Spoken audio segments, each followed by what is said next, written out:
Deviation इन reflection.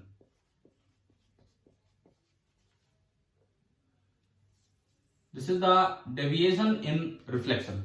ये हम start कर रहे हैं। डेविएशन इन रिफ्लेक्शन का क्या मतलब है कि जैसे कोई भी सरफेस हो, कैसी भी रिफ्लेक्टिंग सरफेस हो, कहीं भी ये है, ये कोई पॉइंट है जहां आपने एक नॉर्मल बनाया, ये नॉर्मल है, कोई रे आई यहां से, इधर से, ये इसका एंगल ऑफ इंसिडेंस है, तो ये रे इतने ही एंगल पे रिफ्लेक्ट होके चलेगी।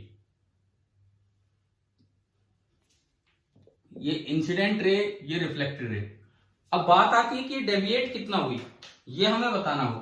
तो इसका मतलब यह है कि आप इसकी इंसिडेंट रे की लाइन को आगे बढ़ाओ, इंसिडेंट रे की लाइन को आगे बढ़ाओ, और उससे कितना बेंड हुई, यानी कि this is known as the angle of deviation. और एक रिफ्लेक्शन में आप डेविएशन की दो वैल्यूज लिख के आ सकते हैं।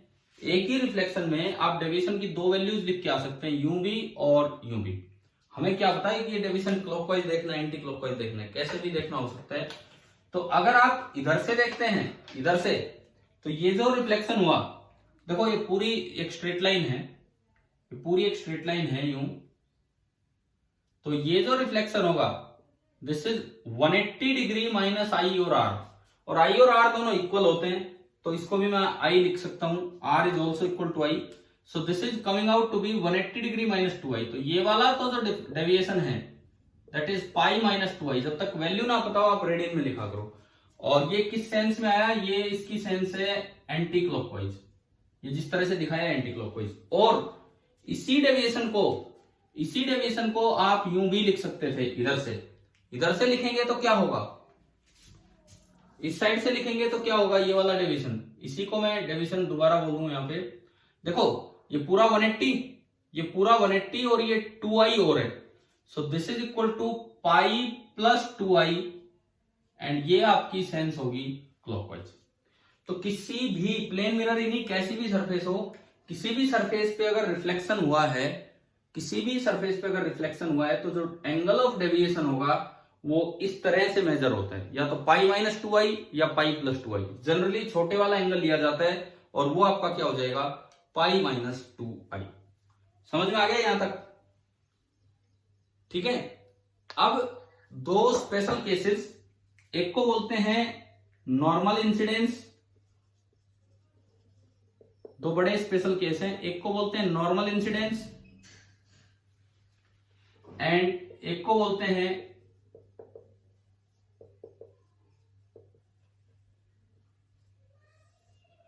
Grazing incidence. एक को बोलते हैं नॉर्मल इंसिडेंस और एक को बोलते हैं ग्रेजिंग इंसिडेंस।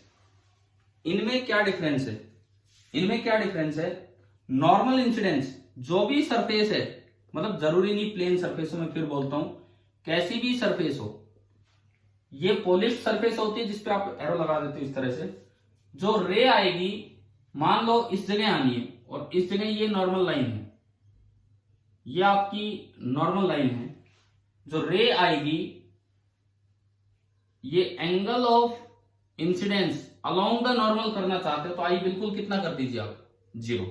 अगर आप आई को 0 कर देंगे, तो ये रे यूं ही आके इंसिडेंट होगी और एज इट इज वापस चलेगी, तो आई भी 0, आर भी 0। कितना डेविएशन हुआ है इसमें, ये रे कितने डिग्री से मुड़ी है, 180 डिग्री।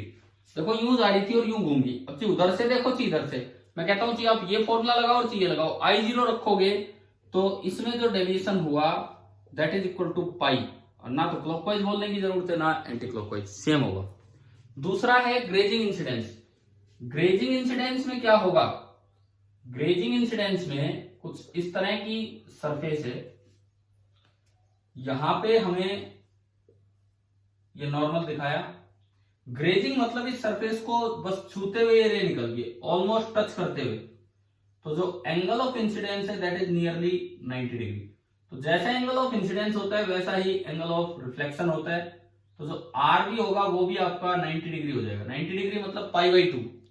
तो डेविएशन हुआ है क्या इसमें, ना के बराबर डेविएशन हुआ है, नेग्लेजिबल डेविएशन हुआ है। और आप देखोगे आई की जगह π/2 रखोगे तो डेविएशन कितना आ रहा है, आई की जगह π/2 रखा तो जो डेविएशन आया वो डेविएशन टेंड्स टू 0।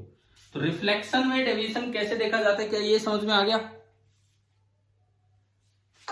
ठीक है। अब अगर इसको ग्राफिकली दिखाना हो, रिफ्लेक्शन में जो डेविएशन हुआ है, अगर मैं इसको ग्राफिकली दिखाना चाहूं कि आई के साथ डेविएशन कैसे कैसे चेंज हो रहा है, इस चीज को अगर मैं ग्राफिकली दिखाना चाहूं तो देखिए,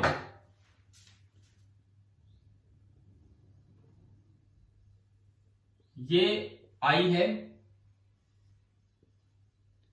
ये डेविएशन है।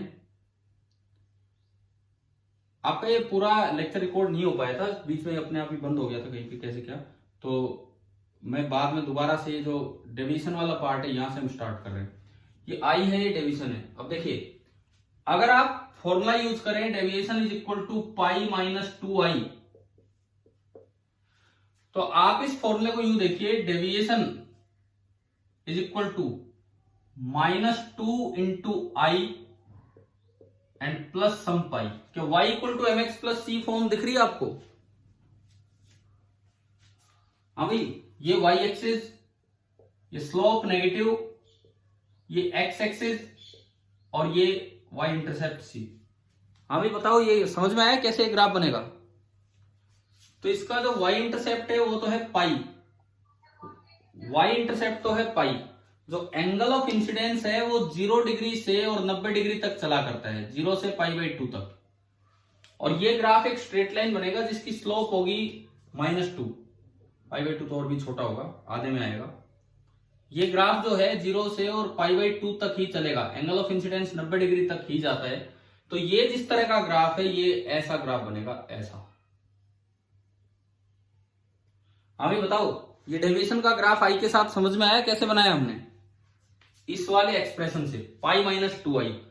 अगर आप दूसरा एक्सप्रेशन ले डेविएशन का, दैट इज π+2i, डेविएशन का दूसरा एक्सप्रेशन ले π+2i, तो उसमें कैसा बनेगा? अगर ये वाला एक्सप्रेशन देखें तो आप इसको फिर यूं देखिए, deviation is equal to 2 times i plus pi, y intercept, slope positive, x ये है, सॉरी y इंटरसेप्ट, ये y axis, y equal to mx plus c, फिर वही।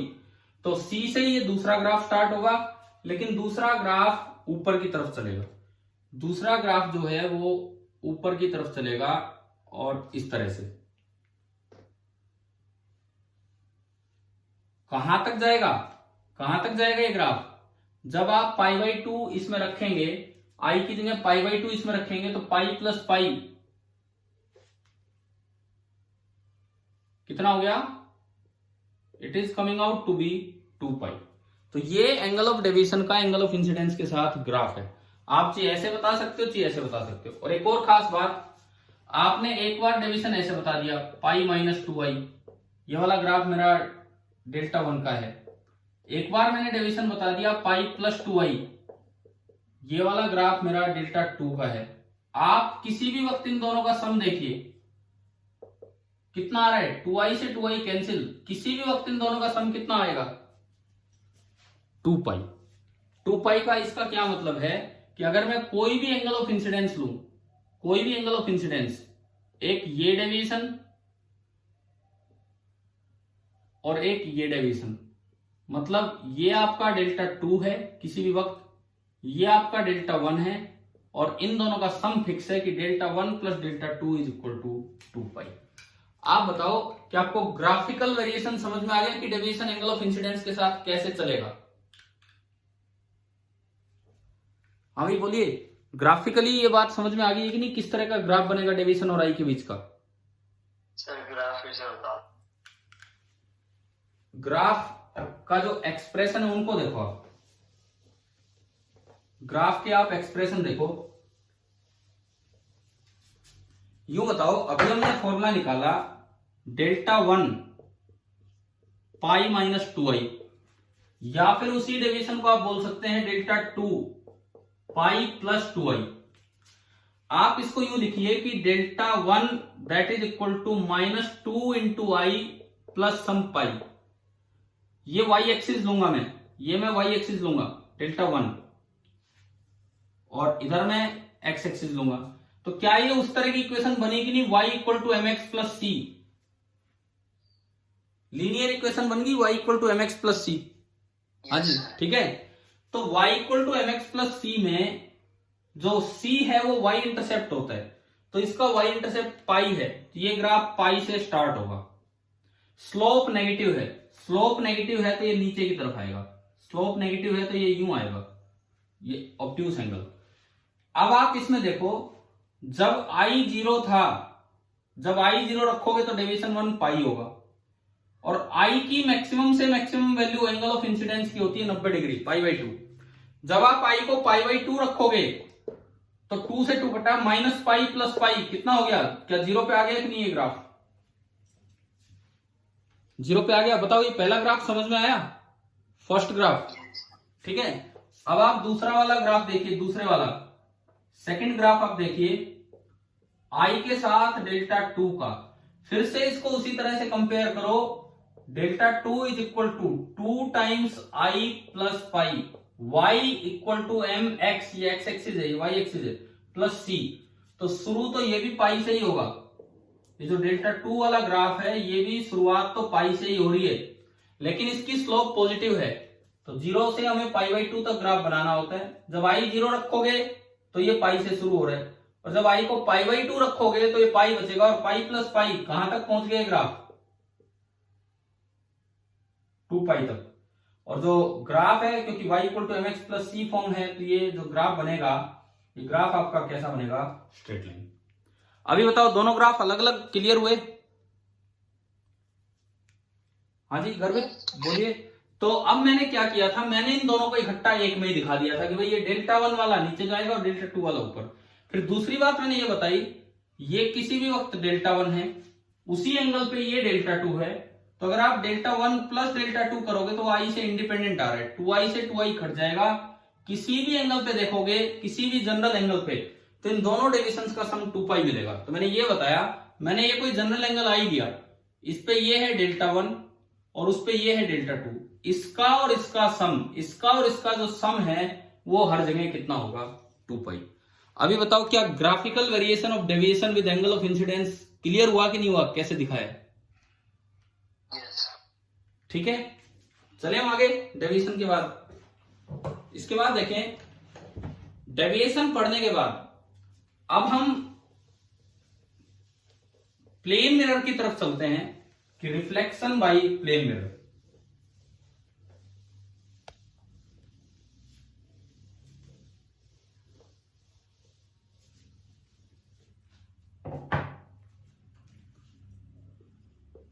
अब हम स्टार्ट कर रहे हैं रिफ्लेक्शन बाय प्लेन मिरर।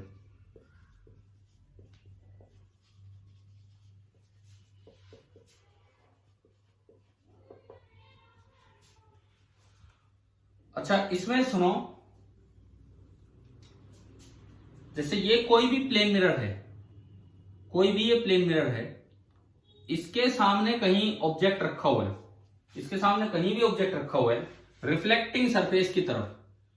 मान लो ऑब्जेक्ट x डिस्टेंस दूर है, कि नॉर्मल डिस्टेंस आपने देखी हो x है, तो आप ये बात याद रखें कि plane mirror acts as perpendicular bisector of line joining object and image. Plane mirror हमेशा इस तरह काम करेगा कि वो जैसे वो परपेंडिकुलर बाइसेक्टर हो of the line joining object and image. मतलब अगर कभी भी आपको प्लेन मिरर से इमेज बनवानी हो तो आप क्या करेंगे, ऑब्जेक्ट से एक परपेंडिकुलर डालेंगे, उस परपेंडिकुलर को इतना ही आगे बढ़ा दीजिए, डायरेक्ट इतना और आगे बढ़ा दो x, और जहां भी वो पॉइंट मिले वो उस पॉइंट ऑब्जेक्ट की क्या होगी, पॉइंट इमेज।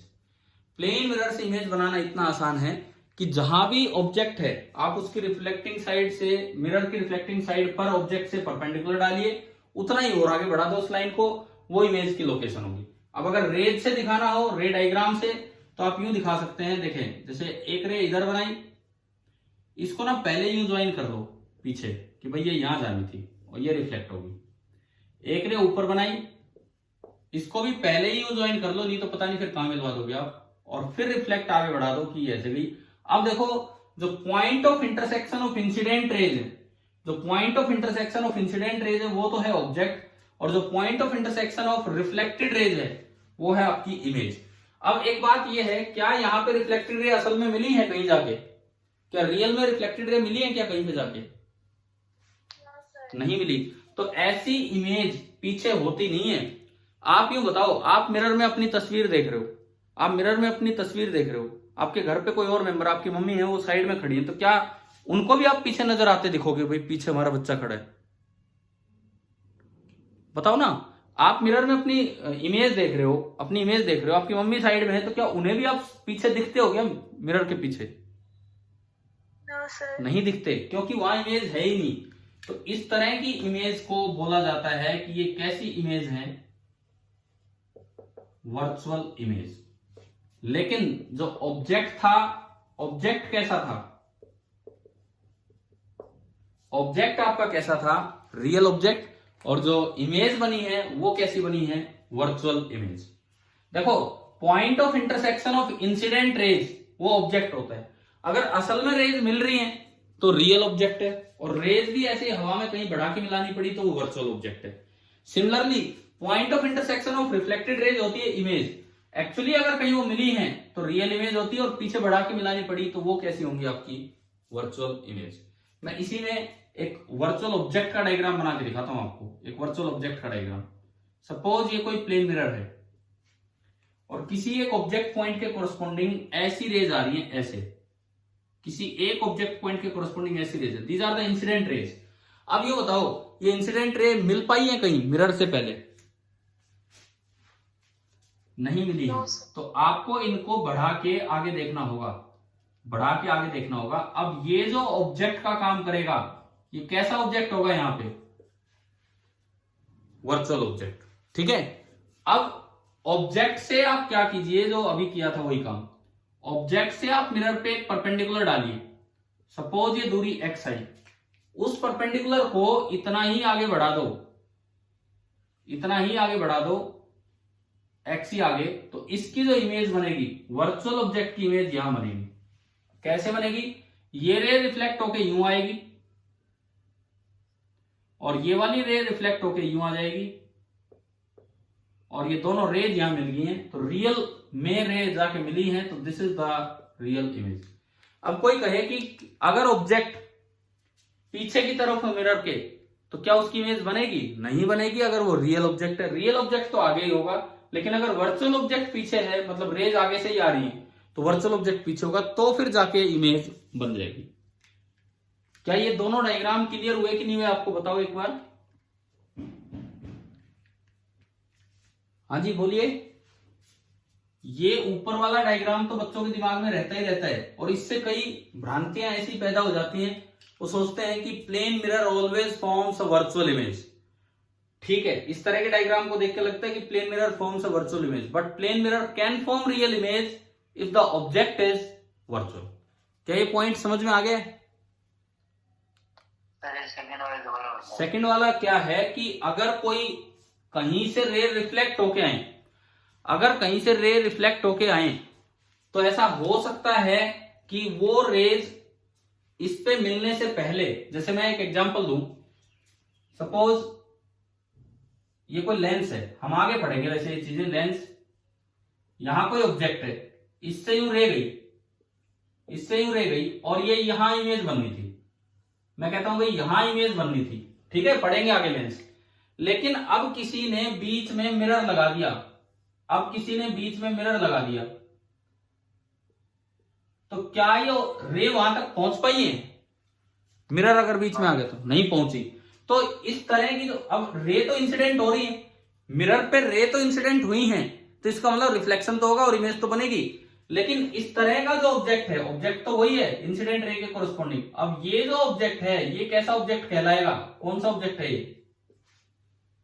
Virtual object. और बाय लॉ ऑफ रिफ्लेक्शन ये इतना इधर बेंड हो जाएगी, ये इतना इधर बेंड हो जाएगी, और यहां जाके इमेज बनेगी, और असल में रेज मिली है, तो इसको हम बोल देंगे कि ये कैसी इमेज है? Real image. तो ये वाला सिचुएशन है सेकंड सिचुएशन। क्या समझ में आया कि नहीं आया? सेकंड सिचुएशन क्या है? Yes sir. ठीक है। तो मैं यहाँ पे ये प्लेन मिरर में पहला पॉइंट आपको ये बताना चाह रहा हूं कि plane mirror acts as perpendicular bisector of line joining O and I whether the object is real और द ऑब्जेक्ट इज वर्चुअल। दूसरी बात, बच्चे सोचते हैं कि प्लेन मिरर तो हमेशा वर्चुअल इमेज बनाता है। नहीं, मैंने ये एग्जांपल दिया आपको कि हो सकता है कि ऑब्जेक्ट वर्चुअल की तरह बिहेव करने लग जाए, तो फिर प्लेन मिरर कैसी इमेज बना देगा, वहां पे रियल इमेज आपकी बनवा देगा। क्लियर हो गया ये? ठीक है। हाँ जी गर्वित बताओ, सेकंड वाला पॉइंट क्लियर हुआ कि नहीं, ये जो बाद में बनाया मैंने? Yes sir. ठीक है। अब बात ये आती है कि अगर ऑब्जेक्ट के सामने प्लेन मिरर ना हो, सपोज ये मिरर है और ऑब्जेक्ट यहां हो, यहां, अब बताओ इसकी इमेज बनेगी या नहीं बनेगी मिरर में? मिरर तो साइड में और ऑब्जेक्ट साइड में है, इमेज बनेगी या नहीं बनेगी? बनेगी सर। बनेगी। सबसे पहली बात आप ये देखा करो कि मिरर के रिफ्लेक्टिंग साइड में ऑब्जेक्ट है कि पॉलिश साइड में? पीछे पॉलिश साइड है और आगे रिफ्लेक्टिंग साइड है। पीछे तो पॉलिश साइड है और आगे रिफ्लेक्टिंग साइड है। तो अगर मिरर के रिफ्लेक्टिंग साइड में ऑब्जेक्ट है तो इसका मतलब 100% इमेज बनेगी। अब बात आती है कि इमेज कहां बनेगी। मैं 3 ऑप्शन देता हूं, 1, 2 और 3, तीसरा सिमेट्रिकल, 1, 2, 3। बताओ इमेज कहां बनेगी?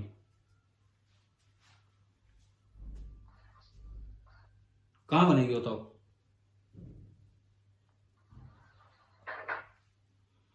बोलो।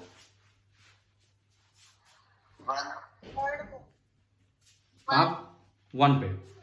3 पे कोई इमेज नहीं बनेगी। वही जो पॉइंट है ना हमारा, ये जो ऊपर लिखा हुआ है, plane mirror acts as perpendicular bisector of the line joining O and I।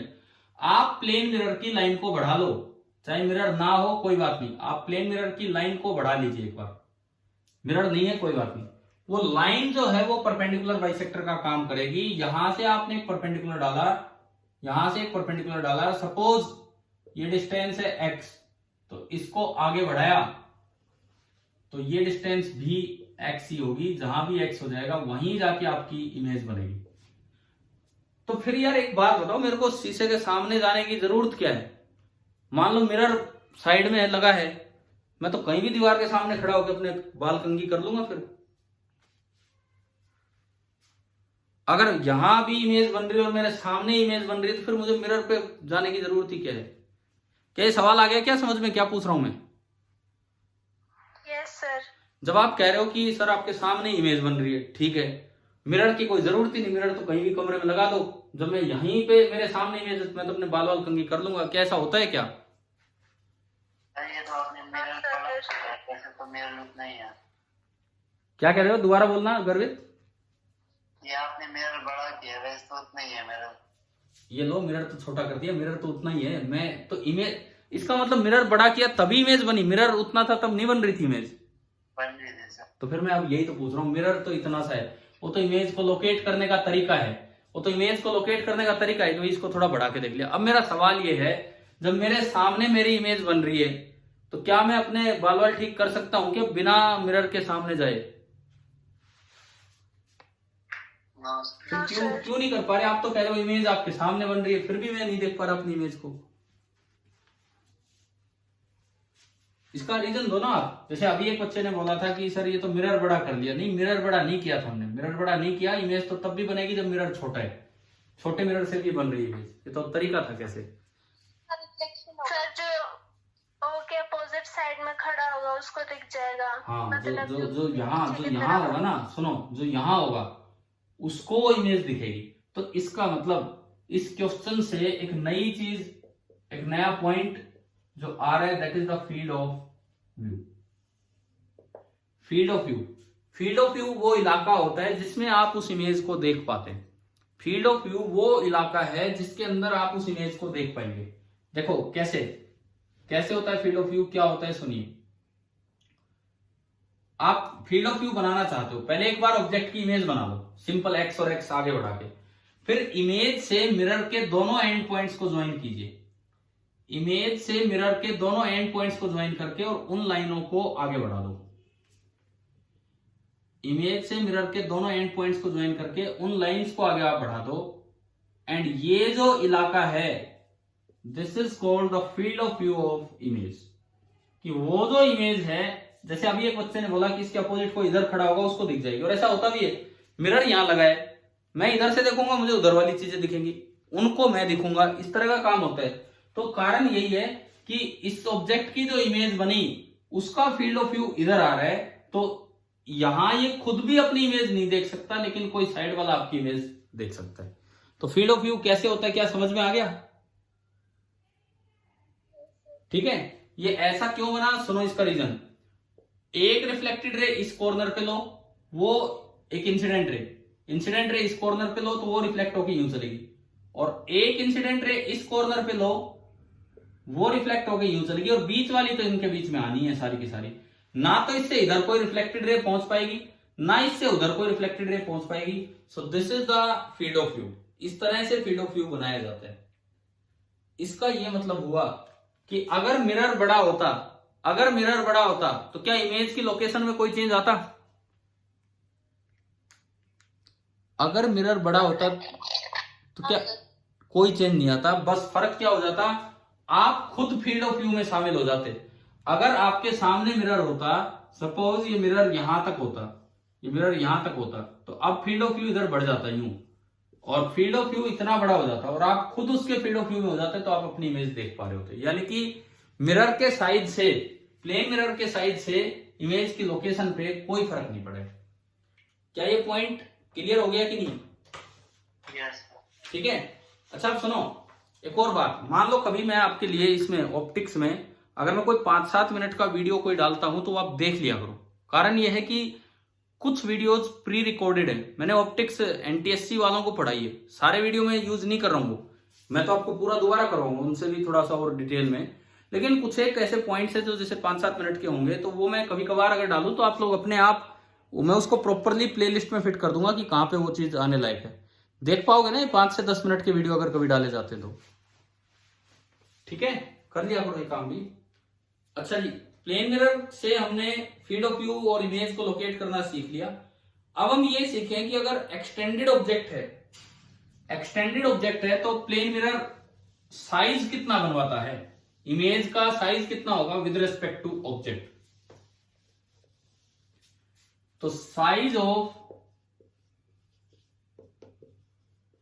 Image of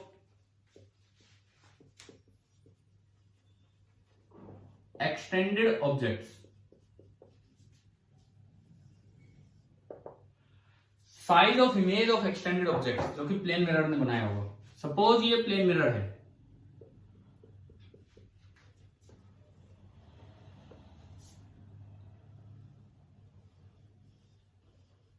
मैं एक बार एक सवाल आपसे पूछता हूं, उसका आंसर मैं आपको दे दूंगा, अभी नहीं दूंगा, जस्ट इसके बाद कोई वीडियो डाल दूंगा 5 से मिनट का है वो, और उसमें आंसर बता के रखा है। 10th वालों से भी हमने एक क्वेश्चन पूछा था। आपने अभी देखा, मैं इससे पहले एक चीज पे आ रहा हूं, आपने मिरर को छोटा किया, कट कर दिया, क्या इमेज की लोकेशन पे कोई फर्क पड़ा? No sir. नहीं पड़ा। अब मैं आया एक्सटेंडेड ऑब्जेक्ट पे। एक्सटेंडेड ऑब्जेक्ट अगर आप बनाओगे तो प्लेन मिरर क्या करता है, बिल्कुल सेम साइज की इमेज बनवाता है, कोई मैग्निफिकेशन नहीं करता। अगर ऑब्जेक्ट का हाइट h है तो इमेज की हाइट भी h ही बनती है। ये x डिस्टेंस दूर है तो इमेज भी x ही डिस्टेंस दूर बनती है। अब मेरा अगला सवाल ये है कि अगर मैंने मिरर कट कर दिया तो क्या ऑब्जेक्ट के साइज पे कोई फर्क पड़ेगा? इमेज के साइज पे कोई फर्क नहीं पड़ना। मतलब अगर आप मिरर के सामने खड़े हो और आप अपनी पूरी इमेज नहीं देख पा रहे हो, मिरर कटा हुआ है, तो ऐसा नहीं कि आपकी पूरी इमेज बनी नहीं, आपकी पूरी इमेज बनी है। कोई बच्चा किधर इधर उधर होकर देखेगा तो वो पूरी इमेज नजर आएगी। यानी कि cutting a mirror does not affect the shape, size and location of image. अब अगला सवाल जो नेक्स्ट वीडियो में आपको मिल जाएगा, मतलब मैं एक डाल दूंगा इसके बाद, कि अगर आपने मिरर कट किया है तो क्या इमेज की इंटेंसिटी पे कोई फर्क पड़ता है? क्या इंटेंसिटी, मतलब पहले ज्यादा चमक दिख रही थी अब थोड़ी कम होगी, क्या मिरर कट करने से इमेज की इंटेंसिटी पे कोई फर्क पड़ता है या नहीं पड़ता है? कोई इफेक्ट नहीं होगा। ये इतनी जल्दी आंसर देने के लायक सवाल है नहीं, क्योंकि इसमें हमें सोचना पड़ेगा, है ना। तो आप इसके बारे में थोड़ा सा जानना, खुद कोशिश करना, बुक से मत पढ़ना, नहीं तो मैं बता रहा हूं कि इसमें आप एक ही आंसर पे फिक्स हो जाओगे। इसमें कंडीशनल आंसर्स होंगे, इस क्वेश्चन के आंसर कंडीशनल होंगे कि ये है तो ऐसा है, ये है तो ऐसा है। बुक्स में अक्सर एक ही जवाब दे दिया जाता है, तो आप उस पर मत जाना। मैं आपको प्रॉपर वीडियो इसके लिए डाल दूंगा कि भाई क्या फर्क होता है। लेकिन आप सुनिए, सवाल मेरा ये है कि अगर आपने प्लेन मिरर को कट किया, उससे बनने वाली इमेज की इंटेंसिटी पे कोई फर्क पड़ेगा या नहीं पड़ेगा। देखो क्या क्या चीजें हमने पढ़ी, लोकेशन वही रहेगी, शेप एंड साइज इमेज की वही रहेगी, फील्ड ऑफ व्यू फर्क पड़ेगा कि नहीं पड़ेगा मिरर कट करने पे।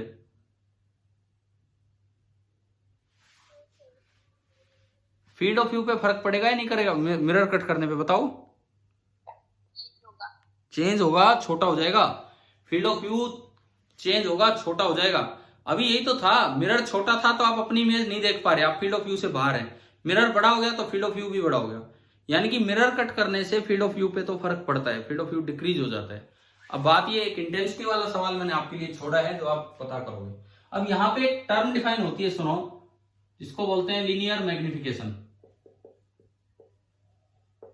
लीनियर मैग्निफिकेशन का फॉर्मूला होता है प्लस माइनस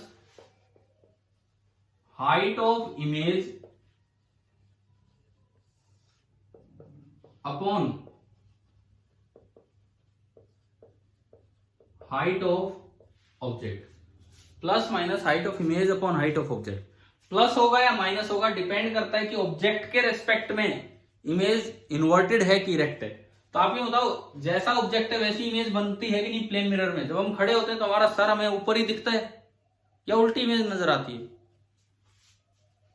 सीधी इमेज नजर आती है।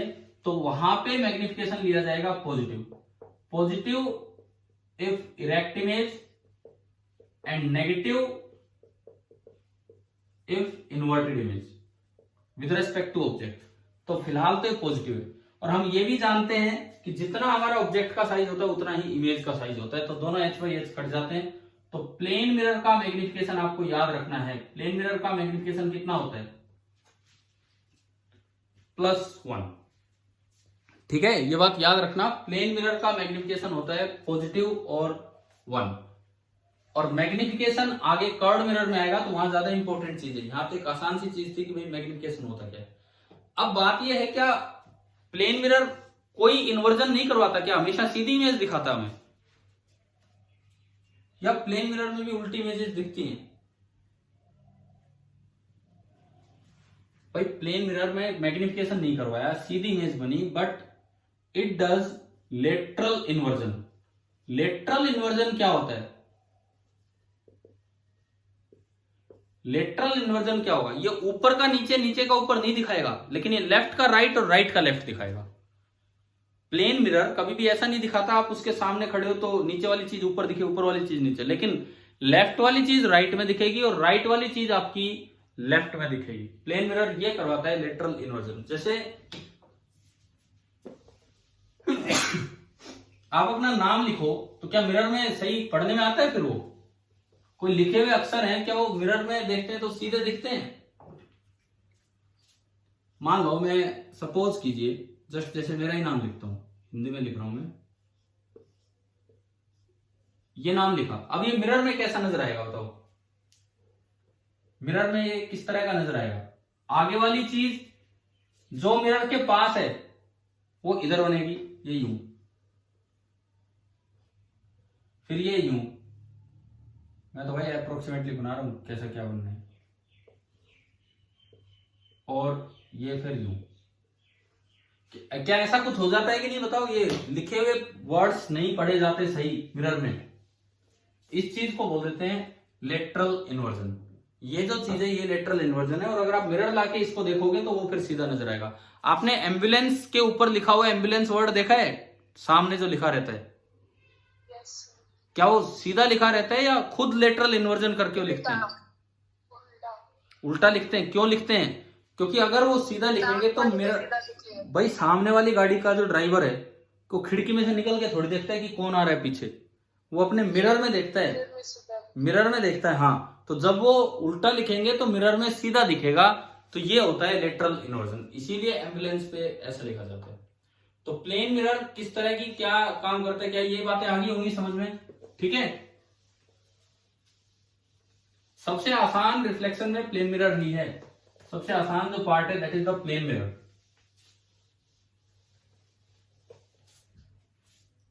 अब इसमें एक सवाल हम आपसे यूं पूछते हैं कि जैसे सपोज कीजिए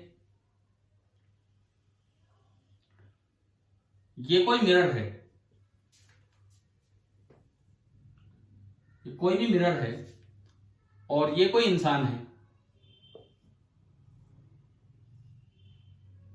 इसका हेड, टेल नहीं, फुट, और हाइट है इसकी h, ये इसकी आंखें आई। ये सवाल 10th में भी हो सकता है कर लिया आपने, बड़ा कौन सा क्वेश्चन है कि एक h हाइट के इंसान को अपनी पूरी इमेज देखने के लिए कम से कम कितनी हाइट का प्लेन मिरर चाहिए। एक h हाइट के इंसान को अपनी पूरी इमेज देखने के लिए कम से कम कितनी हाइट का प्लेन मिरर चाहिए? h/2। बिल्कुल सही आंसर। तो लेकिन ऐसा होता तो नहीं है, अगर मिरर थोड़ा भी छोटा हो तो हम परेशान हो जाते हैं, हमें अपनी इमेज दिखती नहीं है। हमारी हाइट h है वो जरा सा भी छोटा हो, थोड़ा भी हमारी आंखों से नीचे हो तो हम तो परेशान हुए रहते हैं, पूरी इमेज देख नहीं पाते हैं। फिर h/2 में कैसे दिख जाएगी? एक बार बताओ क्या ऐसा होता है कि नहीं, मिरर जैसे थोड़ा छोटा है तो आप अपनी इमेज ही देखने के लिए परेशान हुए रहते हो, उसमें दिखती नहीं पूरी। फिर h/2 तो आधी होगी। एक 6 फीट का आदमी है, 3 फीट के मिरर में कैसे वो अपनी इमेज देख लेगा बताओ? बिल्कुल देख लेगा। सुनो आप कैसे देखोगे, सुनिए। सबसे पहले इमेज लोकेट करो, सबसे पहले इमेज लोकेट करो। मान लो ये इंसान x दूरी पे रखा है, रखा नहीं है मतलब खड़ा है यहां पे, तो ये इसकी इमेज बनी, ये हेड की इमेज h' और ये फुट की इमेज f'।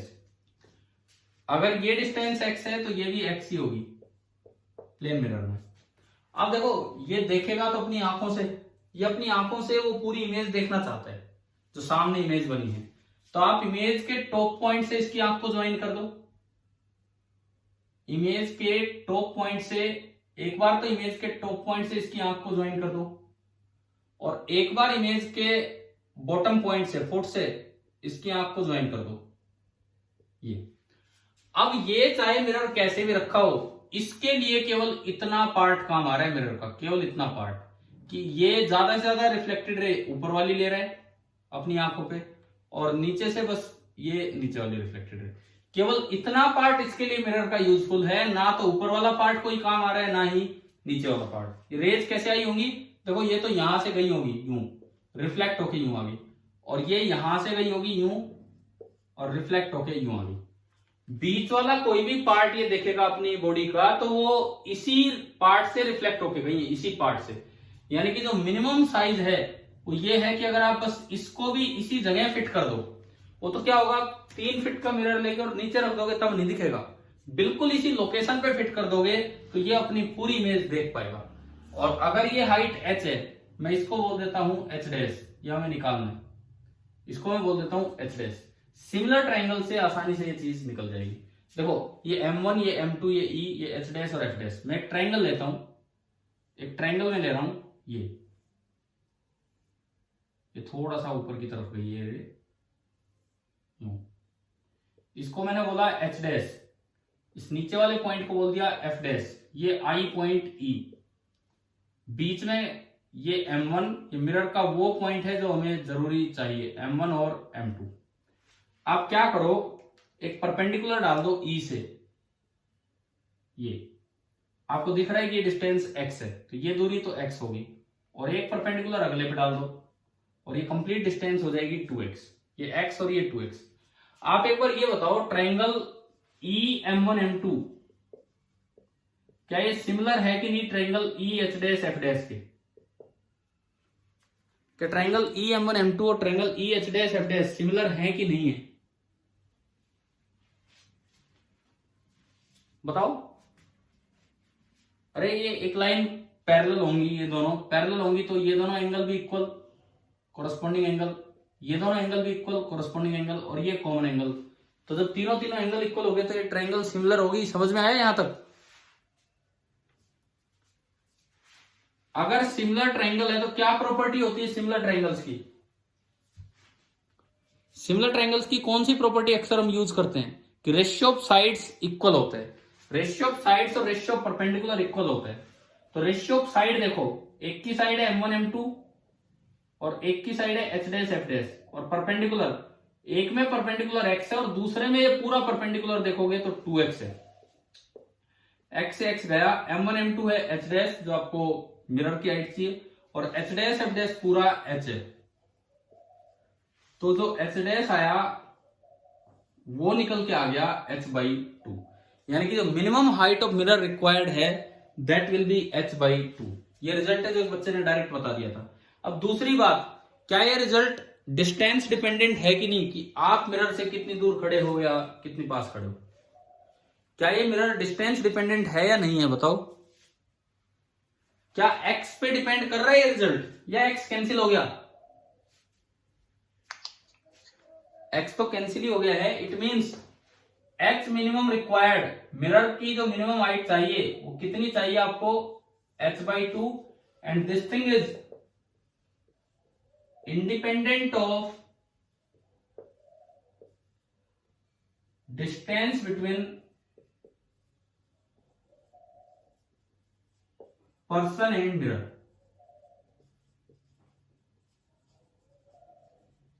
अब दूसरी बात, ये h/2 सफिशिएंट है, लेकिन सफिशिएंट तब है जब ये इसी हाइट पे रखा हो। इसी हाइट पे रखने का क्या मतलब है, इस बात पे आप ध्यान दो कि केवल ये h/2 हाइट का मिरर ले लो लेकिन इस हाइट पे फिट हो तब वो ठीक है। किस हाइट पे? क्या मतलब है कि ये परपेंडिकुलर आपने डाला तो ये जो है this part is the half way between I and foot, half way between I and foot, and this part is the half way between head and foot. तो जो m1 होना चाहिए, m1 वो तो किस हाइट पे होना चाहिए? Mid point of head and I के लेवल पे हो। और जो m2 होना चाहिए वो किस हाइट पे होना चाहिए? m2 आपका होना चाहिए mid point of foot and I. इस लेवल पे m1 और m2 होंगे तब जाके ये इमेज ऐसी बन पाएगी। चलो भाई, ये वाला पॉइंट तो आ गया ना समझ में? क्वेश्चन ये था सीधा, जो बच्चे कई बार याद भी करके जाते हैं इसको। क्लियर हुआ ये वाला सवाल? यस। ठीक है, अब मैं प्लेन मिरर में कुछ और पॉइंट्स पे चलता हूं, जैसे कि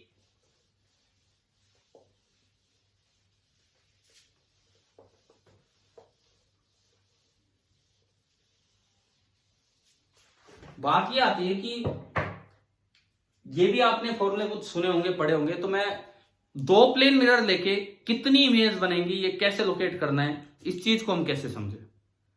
दो प्लेन मिरर हैं, सपोज एक ये प्लेन मिरर है और एक ये प्लेन मिरर है।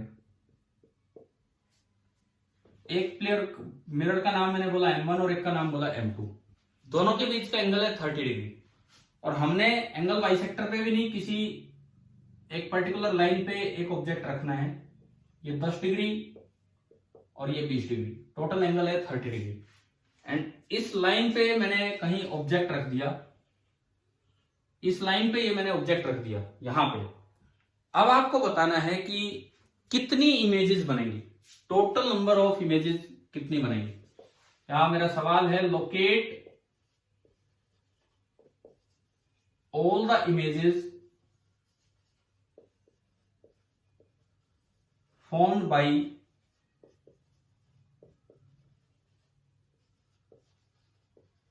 the two plane mirrors। Locate all the images formed by the two plane mirrors। इन दो प्लेन मिरर ने कितनी इमेज बनाई है वो आपको लोकेट करनी है। कैसे करोगे? लोकेट करने की भी कहां कहां बनेंगी और कितनी बनेंगी, कैसे लोकेट करोगे इसको?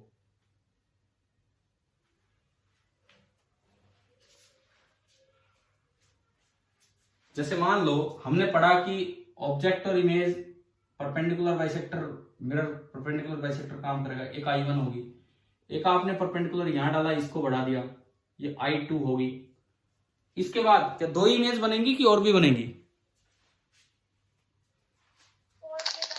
ये डिस्टेंस x1 था तो ये भी x1 है, ये डिस्टेंस x2 था तो ये भी x2 था, और भी बनेंगी। क्यों? क्योंकि ये जो I1 है, ये जो I1 है ये M2 के रिफ्लेक्टिंग साइड में है, और वो जो I2 है, I2 वो M1 के रिफ्लेक्टिंग साइड में, एक M2 के रिफ्लेक्टिंग साइड में, एक M1 के। तो ये इमेज बनती चलेंगी। अब कब तक बनती चलेंगी, ये मैं आपको एक आइडिया दे रहा हूं कि एक डार्क रीजन आपको छाट लेना है, डार्क रीजन, इसकी भी बैक साइड चलो, इसकी भी back side. This is the back side of M1 and this is the back side of M2। जब ये घूमते फिरते फाइनली इमेजेस इस इलाके में आ जाए, फाइनली इमेजेस इस इलाके में आ जाए, तो फिर उसके बाद ना तो कोई इमेज M1 से बनेगी और ना कोई इमेज M2 से बनेगी। यहां जब आके इमेजेस रुक जाएंगी, उसके बाद फर्दर रिफ्लेक्शन नहीं होगा। तो ये आपको एक क्वेश्चन करना है, ट्राई करना है, ये आपका होमवर्क है, ये आपका होमवर्क है। ये क्वेश्चन इमेजेस कितनी? 12? गलत है आंसर। अब पता है मैं क्या कह रहा हूं, वो फॉर्मूले हैं, मैं आपको बताऊंगा, लेकिन फॉर्मूलों से पहले मैं आपको एक काम दे रहा हूं, फॉर्मूलों से पहले मैं आपको ये काम दे रहा हूं कि भाई आप फॉर्मूले लाने से पहले एक बार इमेज लोकेशन सीखिए, क्योंकि कुछ ऐसे केसेस होते हैं वहां फॉर्मूले नहीं लग पाते, तो वहां फिर आपको इमेज लोकेट करके देखना होगा कि कितनी इमेज बनेगी कितनी नहीं, और उससे फिर हम आंसर दे पाएंगे कि क्या होगा क्या नहीं होगा। चलो अब सुनो, ये आपका होमवर्क है, आप इसे ट्राई करेंगे, ये आपका होमवर्क, आप इसे ट्राई करेंगे। ये वाला जो आज का लेक्चर रहा है, मेनली हम प्लेन मिरर पे चले हैं, मेनली हम प्लेन मिरर पे ही चले हैं इस लेक्चर में। अब इसमें जो एक दो और बातें हैं जो मैंने आपको होमवर्क दिया, जैसे ये वाला क्वेश्चन, एक सवाल दिया इंटेंसिटी कट करने वाला, मैं इनके आंसर्स आपको थ्रू स्मॉल वीडियोज आपको दे रहा हूँ इस लेक्चर के बाद, लेकिन आप वो खुद ट्राई करेंगे। प्लेन मिरर समझ में आ जाएगा तब हम कर्व्ड मिरर की तरफ बढ़ेंगे। अगली क्लास में हो सकता है कि हम कर्व्ड मिरर स्टार्ट कर लें, स्फेरिकल मिरर स्टार्ट कर लें, लेकिन पहले हम प्लेन मिरर वाला सारा काम और इनके आंसर्स ये काम अपना पूरा करें।